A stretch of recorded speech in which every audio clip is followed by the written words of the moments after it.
Hey, yo, United fans, it's been a big week. You know what? If anyone's the real loser here, it's me. I've already got to change the title of the last FTW.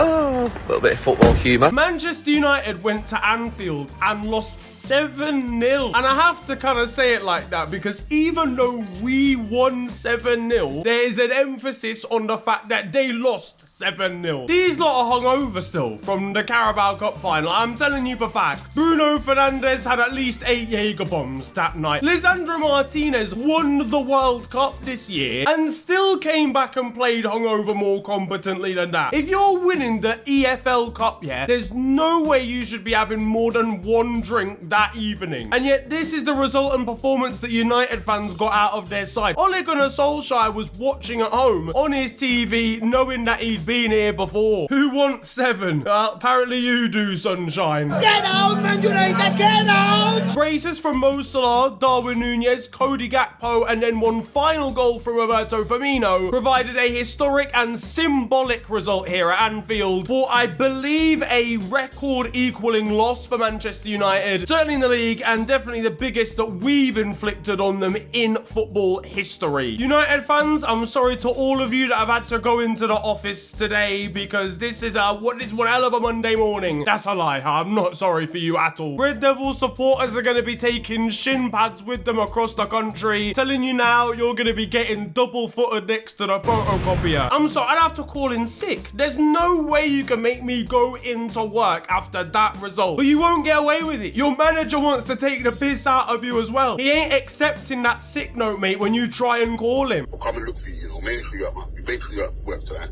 Make sure you're at work tonight. On my shift as well. You're just coming to say thank you, and on my fucking shift, you stupid. 007 about Mudryk this, 7 minutes about a time for Arsenal that. Worry about the 7 goals you've shipped, boys. Alejandro Garnacho was in shock. He needed to take a second look at the scoreline. Jamie Carragher was loving life from the commentary box. Big cherry on the icing on the cake. Bobby Dazzler. And Wout Weghorst had to admit Manchester United's mistakes in the post-match interview. Do you understand how mad a result has to be where your manager has to change his name legally? He's lucky it wasn't 10. Let's wheel this one back to the start though, because if you told anybody at half-time what the scoreline would be at the end, they would think you were smoking crack. 1-0 at the break after a spell and a period during the first half where you could argue Manchester United had a little bit better of the play. Manchester United were going toe-to-toe with us, and it looked like a relatively even game, all things considered. Then Andrew Robertson exploits a bit of space left in behind. Fred plays a lovely through ball to Cody Gakpo, who cuts inside and sticks it into the far corner. It's a goal right before the break. It's a great time to score. They always say that. I don't know what happened to United at the break. At least 16 shots of tequila were drunk at half-time. When Eric told you to give a 7 out of 10, at least this isn't what he meant. This second half was just calamity after like, if we'd scored 7 really well-worked goals during the course of this game, it would be a slightly different story. The goals that we scored were actually probably illegal in most areas of the EU. The amount of chances the United had to actually clear the ball for the second goal, for a start. Darwin Nunez makes it 2. Cody Gakpo lifts it over De Gea for 3. Mo Salah crashes one off the crossbar for 4. And suddenly within about 20 minutes, we've gone from a really tight-fought game to Liverpool carving United open at will. Lisandro Martinez got taken out for a walk by Mo Salah. Luke Shaw looked like he was playing in size 2 football boots, and his laces were untied. I don't know what was going on with the geezer. He'll be putting a comfort eating order into Deliveroo as we speak. Large cotton chips, 2 battered sausage, chicken and mushroom pie, can of shandy bass and cherry tango. Like, Lisandro, where are you going? What are you doing, man? What are you laying at? All the hard work he was putting in training to come up against Mo Salah, only to be beaten like that. At least he's got less distance to fall when he hits the ground. And then it really gets poor, okay? Because now, look, what do? You're United, right? You're 4-0 down at Anfield. Just ensure that you don't concede any more goals. I'm gone. I'm finished. No.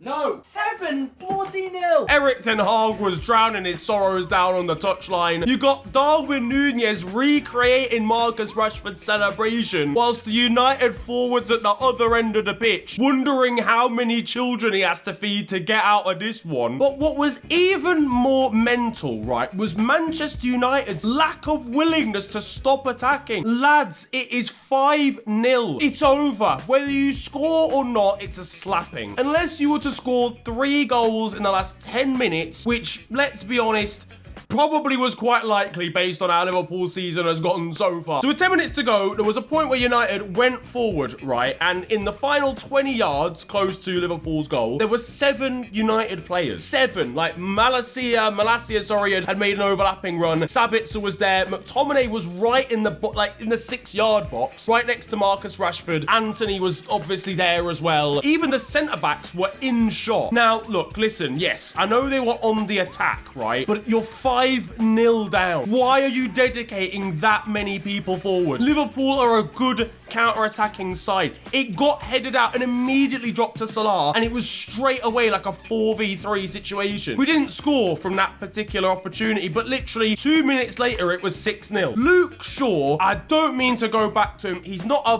bad left back. If you'd have told me he was 9 years old, I would have believed you, bro. And still, United don't learn their lessons. They're still chucking players forward. Why are you believing that you can score in this game? I'll say this directly to Man United fans. Just lower your expectations, man. You're not a decent club anymore. You've got Man U's assistant Steve McLaren trying to actually get his players to come back and defend at any point. None of them are listening to him whatsoever. And in the centre circle, you've got Bruno Fernandes sulking. Now, just to remind you, Bruno Fernandes was wearing the captain's armband here. I don't think I have ever seen a worse captain's display from a footballer in the Premier League in my life. Not only was he just poor, generally speaking, but his attitude was shocking. After our 6th goal, he genuinely waved to the bench because he wanted to be brought off instead of whoever ended up coming off. He threw in the towel as captain. Stefan Bajcetic ran past him. He just walked off and looked not even remotely interested. If I was a United fan, I would be fuming. That is unforgivable in a game like that. He looked like he'd wrestled 6 grizzly bears in his interview afterwards. The guy barely ran for the last half an hour, pushing the linesman after a decision doesn't go your way. How are the rest of the United fans meant to look at you for any sort of inspiration? They're getting pummeled. You're 5-0, 6-0 down, whatever. At the very least, they need to be able to look to a captain and a leader for some kind of inspiration. Not for him to just be walking around. No wonder the rest of them gave up. And sooner rather than later, it would be 7. In the celebrations, and a Liverpool fan actually ran onto the pitch and accidentally slide tackled Andrew Robertson, almost leaving the Scotsman with an injured ankle. Jurgen Klopp was absolutely fuming. But to be honest, Jurgen, think of the positives. That's a stronger challenge than any United player had put in all day. It's honestly a strong tackle for a guy that probably works in a supermarket. If I'm Jurgen, I'm walking into Morrison's to give him a deal over Fabinho. We were honestly taking the piss at this point. You know, Firmino, for a start, so happy for him to grab a goal as well in the week where he confirmed he's going to be leaving the club at the end of the season. I think it'll end up being put down as one of those performances that United have that is like absolutely, like, completely unacceptable. We will remember it forever. Don't worry, lads. We'll be chanting about this one for like 5 years. But it probably doesn't take away from the work that Erik ten Hag has done with that team. It more, if anything, just highlights that this United squad